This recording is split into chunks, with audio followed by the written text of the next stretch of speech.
it's me, Terri, with another 1-minute word of encouragement for today, Thursday, July 23rd.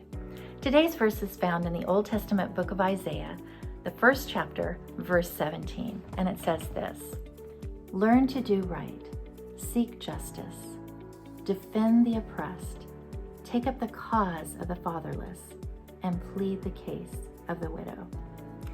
There's a neighborhood of children in a poor community next to my son and daughter-in-law in the Philippines. And many of the children that live there are abandoned and neglected. And one of the times I was visiting, I was awakened really early one morning with banging on the gate outside of Gordon and Grace's home. These kids were eager to get started on their Bible study. And so Gordon went and let them in, and I wandered around to the backyard so that I could watch. And when one of the leaders of the Bible study picked up his guitar, I figured it was time for a song, and I thought that maybe they would do something like "Jesus Loves Me" or another kid's song.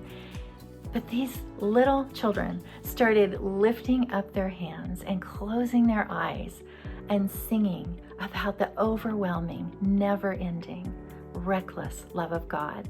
They were singing, "It chases me down and fights till I'm found, and leaves the 99. And I started thinking how they were literally living out the truth to these words.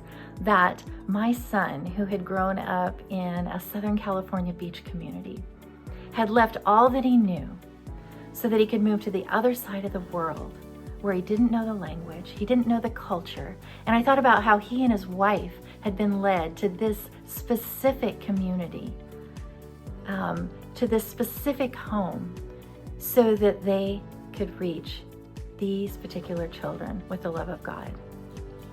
And I was so stirred by this. I was talking about it with Grace later in the day, and she said, another part of the story is that we took these kids into the city one day in the back of a friend's truck, and they started singing this song at the top of their lungs for all the city to hear.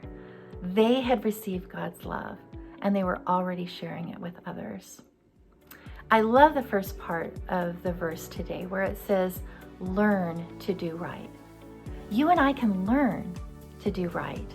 We can ask God to put up our antennas to make us aware of those around us who need our help, who need encouragement. We can be a vehicle of His love, kind of like that truck was holding these kids that were sharing God's love. And so I just want to encourage you today. This world is so filled with need right now. And I want to encourage you to ask God to show you how you can encourage those around you. That's it for today. We hope you have a great day, and we'll take this up again tomorrow.